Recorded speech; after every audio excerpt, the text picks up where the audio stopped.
Olá, no trabalho de hoje nós vamos apresentar sobre o sistema respiratório e sua anatomia. Eu vou começar falando sobre a introdução do sistema respiratório. O sistema respiratório é essencial para a troca de gases entre o ar e o sangue. A respiração engloba tanto o transporte de gases até as células, como os processos oxidativos no seu interior. O ar inspirado filtra as pequenas partículas de poeira e então é umedecido e aquecido nas vias respiratórias, as quais transferem o ar para os pulmões. Nos pulmões, o oxigênio se difunde do ar inspirado para o sangue e o dióxido de carbono, do sangue para o ar.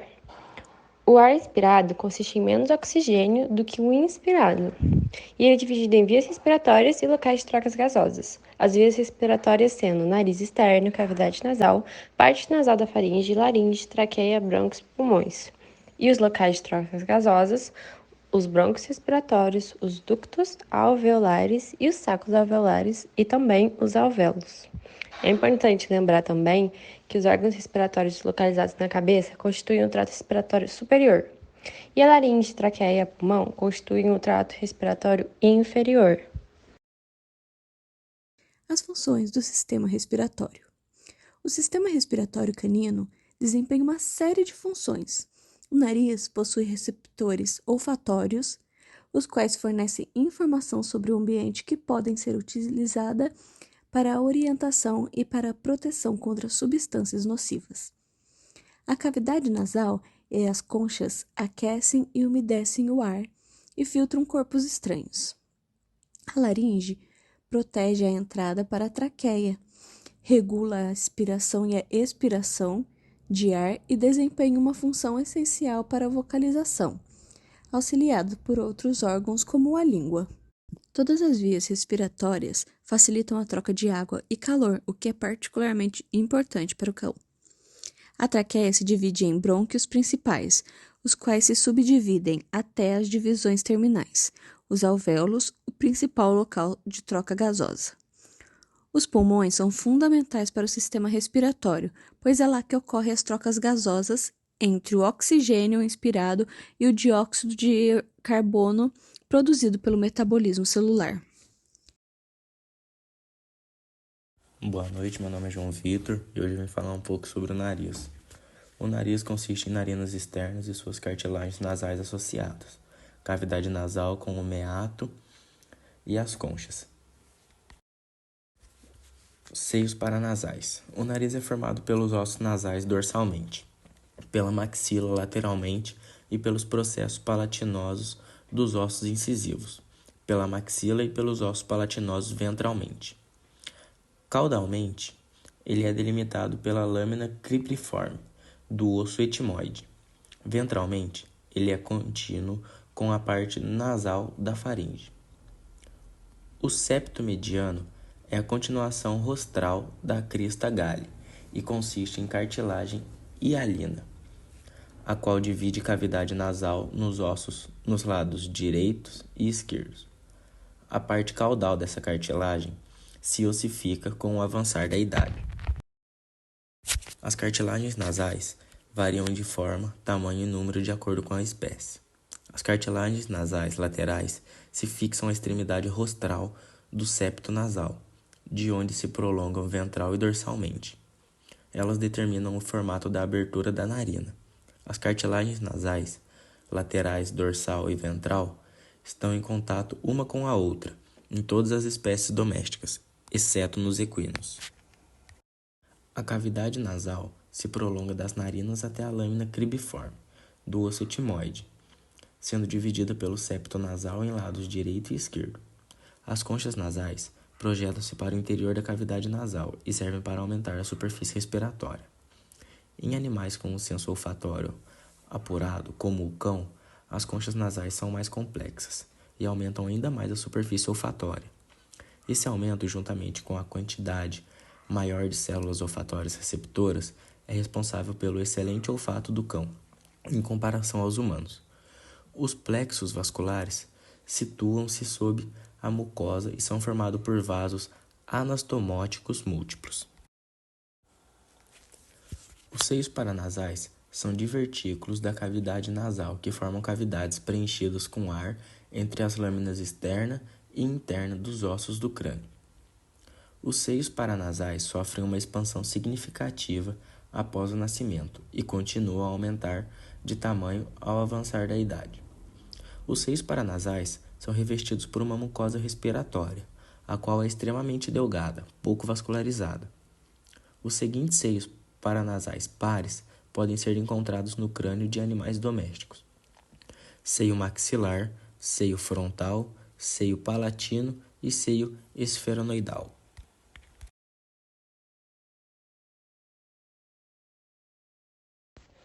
A faringe é a porção do aparelho digestório responsável pelo controle da passagem de ar e de alimento. Ela é uma cavidade que continua na sequência da boca, ou seja, o limite caudal da boca é a própria faringe. A função primordial é o controle da passagem de ar e de alimento do animal. Essa estrutura se divide em duas cavidades através do palato mole: a orofaringe, que é a porção responsável pela conexão com a parte oral, e a nasofaringe, que é a porção vinculada à parte nasal. O palato mole é o assoalho da nasofaringe e o teto da orofaringe, sendo que o alimento não tem contato com a nasofaringe. A faringe dos cães ela é dividida em três partes principais: nasofaringe, orofaringe e laringofaringe. A nasofaringe está localizada na parte posterior das fossas nasais e serve principalmente como uma passagem para o ar durante a respiração. A orofaringe está localizada na parte posterior da boca, atrás da língua, e é onde tanto o ar quanto os alimentos passam. E por fim, a laringofaringe, também chamada de hipofaringe, é a parte mais inferior da faringe, onde o trato respiratório e o trato digestivo se separam. A função da respiração: durante a respiração, o ar passa pela faringe e entra na laringe, onde é direcionado para a traqueia e posteriormente para os pulmões. A faringe dos cães é adaptada para facilitar a passagem do ar de forma eficiente, ajudando a evitar o refluxo de alimentos para as vias respiratórias. Durante a deglutição, os músculos da faringe contraem-se para empurrar os alimentos em direção ao esôfago, iniciando assim o processo de digestão. A laringe é uma estrutura localizada na garganta, responsável por várias funções, incluindo a produção de sons para vocalização, a passagem de ar para os pulmões e a proteção das vias respiratórias durante a deglutição. A laringe canina é composta por cartilagens, músculos e tecidos que formam a caixa de voz. Algumas das raças de cães, como os branquiocefálicos, podem ter problemas respiratórios devido à anatomia da laringe. São aqueles com crânios curtos e faces achatadas. Algumas das raças, como Bulldog inglês, Pug, Bulldog francês e entre outros. Essas raças geralmente têm uma anatomia facial única, que pode apresentar problemas respiratórios e outros problemas de saúde relacionados à sua estrutura crâniofacial. A laringe contendo cartilagem epiglote, que fecha a entrada da laringe durante a deglutição. Também evita a entrada de alimentos nas vias respiratórias. Temos também cartilagem aritenoide, que regula a abertura da glote e tensão das pregas vocais. Temos também a traqueia, que se estende da cartilagem criocódia até a bifurcação. Suas estruturas de revestimento são cartilagens abertas dorsalmente, que é revestida por mucosa respiratória com epitélio ciliado e glândulas secretórias de muco. A laringe passa ventralmente a coluna cervical até a entrada torácica. A traqueia se estende da cartilagem cricoide da laringe até a sua bifurcação.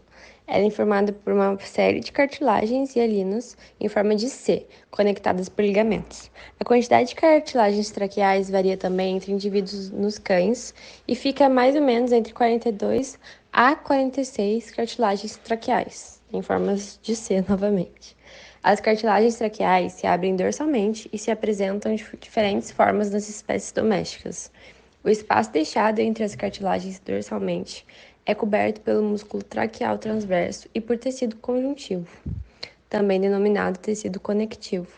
Os anéis resultantes são unidos na direção longitudinal por faixas de tecido fibroelástico. A traqueia é revestida por mucosa respiratória com um epitélio ciliado. Apresenta glândula secretora. A camada externa é composta por adventicia no pescoço e serosa no tórax. A adventicia consiste em tecido conjuntivo frouxo, os quais conecta a traqueia aos órgãos vizinhos. Os nervos da laringe caudais passam dentro da adventicia traqueal. A traqueia prolonga-se também a partir da laringe, passa pelo pescoço visceral do pescoço ventral à coluna cervical e ao músculo longo do pescoço até chegar à entrada torácica. Ela continua até sua bifurcação dorsal para a base do coração, na altura do quinto espaço intercostal. Em ruminantes no suíno, um brônquio traqueal distinto emerge próximo à bifurcação da traqueia. Mas no nosso caso, nosso trabalho é sobre os cachorros. E os cachorros, a traqueia é um pouco menor e não emerge próximo à bifurcação da traqueia. A parte cervical da traqueia mantém uma posição mediana em relação ao esôfago. Dependendo da sua localização, ventralmente, ela se conecta aos longos músculos ióideos. A artéria carótida comum e o tronco vagosimpático passam por suas superfícies laterais também. Agora eu vou falar um pouco da anatomia dos pulmões. Os pulmões dos cães são órgãos em forma de cone, localizados na cavidade torácica, atrás da caixa torácica. Eles são divididos em lobos. O pulmão esquerdo geralmente possui 2 lobos, cranial e caudal, enquanto o pulmão direito pode ter até 4 lobos, cranial, médio, caudal e acessório. A estrutura lobular permite uma divisão eficiente das funções respiratórias, vascularização e troca de gases. Os pulmões são altamente vascularizados para facilitar a troca de gases. Artérias pulmonares levam o sangue desoxigenado dos pulmões para ser oxigenado, enquanto as veias pulmonares transportam o sangue oxigenado de volta ao coração.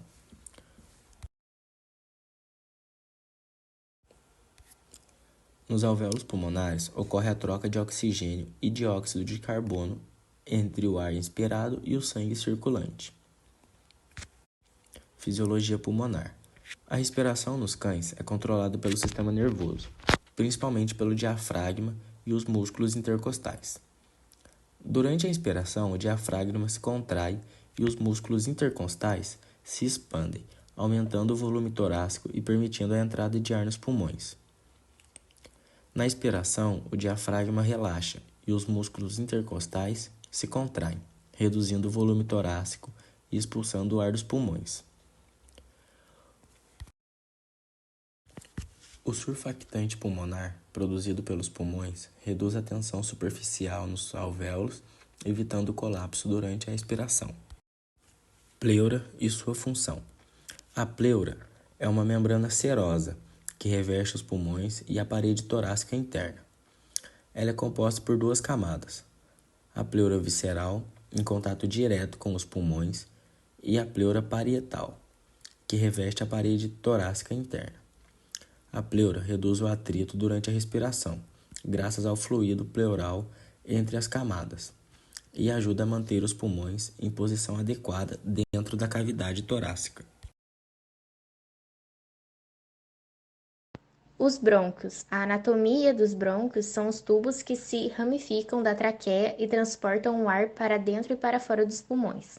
As estruturas nos cães. Os brônquios principais se dividem em brônquios secundários e terciários, formando a árvore brônquica. A função deles é conduzir o ar para dentro e para fora dos pulmões, permitindo a troca de oxigênio e dióxido de carbono nos alvéolos pulmonares. Os bronquíolos. A anatomia dos bronquíolos são vias aéreas menores que se ramificam dos brônquios. Existem 3 tipos de bronquíolos nos cães: bronquíolos terminais, respiratórios e alveolares. Os bronquíolos terminais são as menores vias aéreas e se conectam diretamente aos bronquíolos respiratórios. Os bronquíolos respiratórios são responsáveis pela condução do ar para os alvéolos pulmonares, onde ocorre a troca gasosa. Os bronquíolos alveolares são as menores divisões dos bronquíolos e se conectam diretamente aos alvéolos, onde ocorre a troca de oxigênio e dióxido de carbono. Os alvéolos são pequenos sacos de ar localizados nas extremidades dos bronquíolos respiratórios. Eles são rodeados por uma rede de capilares sanguíneos, onde ocorre a troca gasosa. Nos alvéolos, ocorre a troca do oxigênio e dióxido de carbono entre o ar expirado e o sangue circulante. O oxigênio do ar expirado difunde-se através das membranas dos alvéolos e dos capilares sanguíneos, indo para o sangue. Ao mesmo tempo, o dióxido de carbono presente no sangue difunde-se para os alvéolos e é expirado para fora dos pulmões. Os alvéolos são revestidos por uma substância lipoproteica chamada surfactante pulmonar. O surfactante reduz a tensão superficial dentro dos alvéolos, evitando que eles colapsem durante a expiração.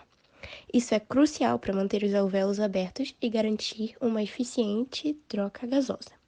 Algumas raças sofrem com doenças por conta de suas características físicas, que são chamados cães braquicefálicos, ou seja, aqueles que têm o focinho achatado e correm mais risco de apresentar problemas respiratórios. Isso porque esses cães têm uma anatomia no crânio que dificulta a respiração. Suas narinas são mais estreitas, o que dificulta a entrada e saída de ar. Além disso, eles têm o palato mole, parte que separa a cavidade nasal da oral, mais prolongado. Por essa razão, alguns cachorros de focinho achatado fazem um barulho diferente quando respiram e podem até mesmo roncar. Os cães braquicefálicos também têm dificuldade de arquejar, nome dado ao mecanismo de resfriamento desses animais. Uma vez que os cães não têm tantas glândulas de suor no corpo, eles transpiram através da respiração, por isso esses pets são especialmente sensíveis às altas temperaturas. As raças que sofrem com esses problemas respiratórios são os pugs, os pequinês, bulldog francês, bulldog inglês, shih tzu e Boston Terrier e boxer.